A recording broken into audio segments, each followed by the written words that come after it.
रेगिस्तान की मिट्टी जब हवा में उड़ती है तो लगता है जैसे कहानियां आसमान की तरफ रवां हो रही हो। आज हम एक ऐसे इंसान के बारे में बताने जा रहे हैं जो सिर्फ इतिहास नहीं, एक आस्था है। एक पवित्र मिट्टी का वीर, मेजर शैतान सिंह भाटी। जोधपुर डिस्ट्रिक्ट का ओशियन, जहां मंदिरों के घंटे और रेगिस्तान की खामोशी एक साथ मिलकर शांति का संगीत बनाते हैं।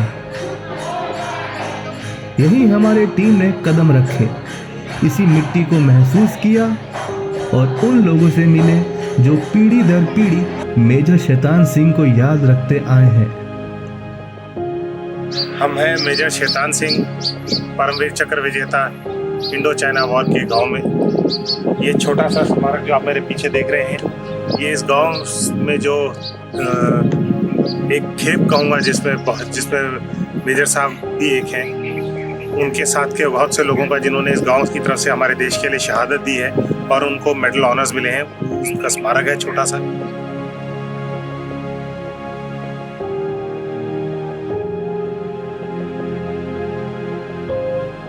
आइए हम बताते हैं कैसे शैतान सिंह भाटी ने अपना सब कुछ एक देश को दे दिया।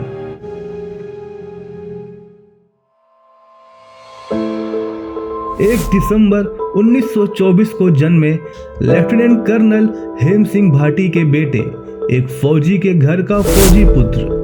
उनकी आंखों में ईमानदारी थी, उनके कदमों में साहस था और उनके दिल में सिर्फ एक वचन, मिट्टी से बड़ा कोई नहीं।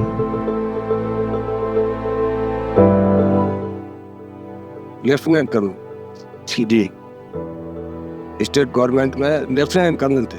अभी मैं आपके दादाजी। हाँ, स्टेट गवर्नमेंट पूरे आज़ादी से पहले जोधपुर एक अलग स्टेट हुआ करता था। जो राजा महाराजों के टाइम सिपाही से भर्ती हुए थे और अपनी काबिलियत से हुआ, घुड़सवार अच्छे थे, शूटर अच्छे थे, ट्रेनर थे, ट्रेनिंग देते थे।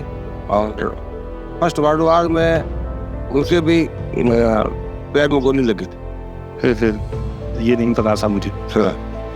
तो उनको मिला ब्रिटिश सरकार के ओर से OBI। अच्छा, OBI मिला हुआ? हाँ, order of British imperial service. अब जो अपना जो परमवीर चक्र जैसे ना, तो उस समय उन्होंने बीच में विक्टोरिया क्रॉस बंद करके कुछ समय वो दिए। जी जी जी जी। तो ठीक, मेरे दादाजी का नाम था लेफ्टिनेंट कर्नल हेम सिंह भाटी, ठीक है ना सर? और उनके 4 लड़के थे, सबसे बड़े मेजर शैतान सिंह जी थे। सबसे बड़े मेजर शैतान सिंह।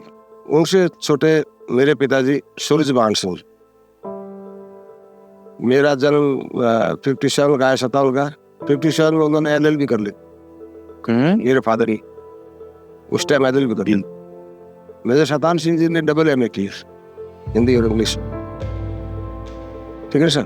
उस टाइम एजुकेशन नहीं थी, सुविधा नहीं थी, स्कूल नहीं थी, कॉलेज नहीं थी। तो मेरे दादाजी ने वो उस टाइम बच्चों को शिक्षा दिलवाई। तीसरे नंबर थे मेरे अंकल लाल सिंह जी। अच्छा। वो आगरा यूनिवर्सिटी से थे, वहाँ से। और सबसे छोटे पृथ्वी सिंह जी। तो मेजर शैतान सिंह जी ने अपने भाई पृथ्वी सिंह जी को उस टाइम ये पटवारी होता ना, हाँ जी, पटवारी में लगवाया था। अच्छा। तो ये तो रहा हमारा परिवार।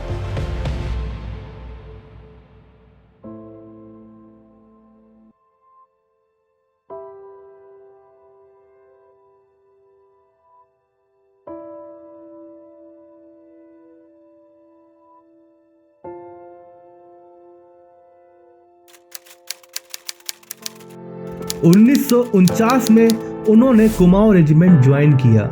13 कुमाऊं। नाम छोटा था लेकिन वीरता बेहिसाब थी।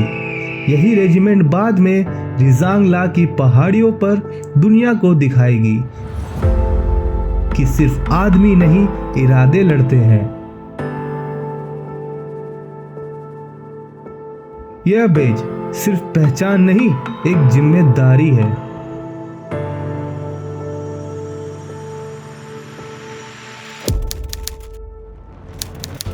1962 लद्दाख का चुशुल सेक्टर, गुरुंग हिल, मगर हिल और उनके बीच एक बर्फीली जमीन जहां ऑक्सीजन कम और दुश्मन ज्यादा। यहीं शुरू हुई है वो लड़ाई जो पूरी दुनिया के लिए नामुमकिन थी, पर 120 जवानों के लिए फर्ज।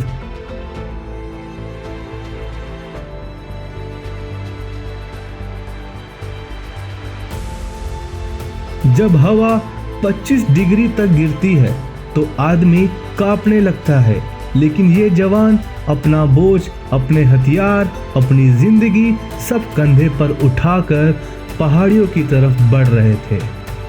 उन्हें पता था वापस आना मुश्किल है।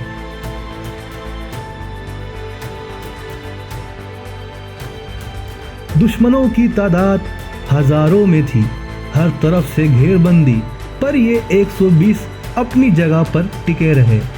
ये उनका फर्ज था और फर्ज से बड़ा कोई धर्म नहीं होता। जब कुछ महीने बाद उनके शरीर वापस मिले तब उनके हाथ अभी भी राइफल पर थे, जैसे मौत से कह रहे हो, ये जमीन, ये देश अभी भी हमारा है।